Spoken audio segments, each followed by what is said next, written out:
बच्चों, let's read the question. The question is a set of atoms in an excited state decays. कोई भी जो atoms हैं या सेट ऑफ एटम्स हैं वो एक्साइटेड स्टेट में डिके करता है. कब करता है वो आपको बताना है और उसके लिए आपको चार ऑप्शंस गिवन है. ओके, तो हमें पता है कि जब भी कोई एटम जो होता है वो उसे एक्साइटेड एटम हम कब कहते हैं, जब उस एटम का इलेक्ट्रॉन जो होता है वो क्या करता है, एब्सॉर्ब करता है कुछ एनर्जी और दूसरे लेवल में चला जाता है. जैसे हमारे पास कोई एटम है, उसमें इलेक्ट्रॉन जो है वो इनिशियली ग्राउंड स्टेट में है. ठीक है, हमारे पास इलेक्ट्रॉन जो है वो ग्राउंड स्टेट में है. जब वो इलेक्ट्रॉन किसी दूसरे ऑर्बिटल में चला जाता है, जिस ऑर्बिटल में एग्जिस्ट करने के लिए उसको ज्यादा एनर्जी चाहिए होती है, तो इसको हम बोलते हैं एक्साइटेड स्टेट. ठीक है, ये हमारी एक्साइटेड स्टेट होती है. और अगर इलेक्ट्रॉन ग्राउंड स्टेट से इस एक्साइटेड स्टेट में जाता है तो उस कंडीशन में हमारा जो एटम होता है उसको हम कहते हैं कि अब हमारा जो एटम है वो एक्साइटेड स्टेट में है. और जो एक्साइटेड स्टेट है वो हमेशा अनस्टेबल स्टेट होती है. ये आपको हमेशा ध्यान रखना है कि जो एक्साइटेड एटम होता है या एक्साइटेड जो स्टेट होती है वो हमेशा अनस्टेबल स्टेट होती है. ठीक है, इसका मतलब जब हमारा electron ground state excited state में गया, जिस स्टेट में रहने के लिए हमें ज्यादा एनर्जी की जरूरत है, ये कब पॉसिबल होगा, जब हमारा इलेक्ट्रॉन जो होगा वो क्या करेगा, कोई एनर्जी एब्सॉर्ब करेगा. Absorb energy.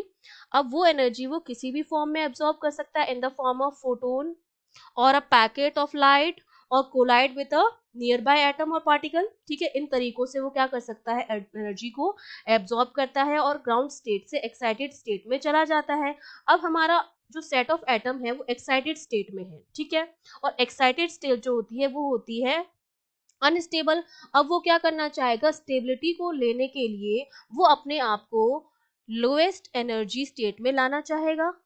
ठीक है, लोएस्ट एनर्जी स्टेट में लाना चाहेगा क्योंकि जो लोएस्ट एनर्जी स्टेट होगी वो एक्साइटेड स्टेट के कंपेयर में क्या होगी, स्टेबल होगी.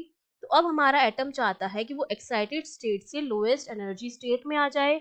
और इसके लिए क्या करना पड़ेगा, इलेक्ट्रॉन्स को कुछ एनर्जी जो है, जितनी एनर्जी उसने एब्सॉर्ब की थी वो एनर्जी क्या करनी पड़ेगी, लूज करनी पड़ेगी. Lose some or all of the excess energy, जितनी भी एक्सेस एनर्जी थी वो सारी की सारी क्या करनी पड़ेगी, लूज करनी पड़ेगी. और किस फॉर्म में वो लूज करेगा, बाय इमिटिंग लाइट. ठीक है, जैसे ही ऐसा होगा कि हमारा एटम जो है वो स्टेबिलिटी पाना चाहता है, और स्टेबिलिटी के लिए उसको लोएस्ट एनर्जी स्टेट में जाना पड़ेगा. और इसके लिए इलेक्ट्रॉन को लूज करनी पड़ेगी some or all of the excess energy. और वो किस तरह से लूज करेगा, बाय इमिटिंग लाइट. ठीक है, इसका मतलब अ सेट ऑफ एटम जो कि एक्साइटेड स्टेट में है वो कैसे डिके करेगा, वो इन जनरल किसी भी स्टेट में आएगा जिस स्टेट की एनर्जी उसकी एक्साइटेड स्टेट की एनर्जी से क्या है, लोअर है, और जो उससे ज्यादा स्टेबल है. ठीक है, तो इसका मतलब जो हमारा ए ऑप्शन है, in general to any of the state with lower energy. क्यों, क्योंकि लोअर एनर्जी की जो स्टेट होगी वो हमारी मोर स्टेबल होगी compare to the excited state, क्योंकि एक्साइटेड स्टेट जो हमारी होती है वो अनस्टेबल स्टेट होती है.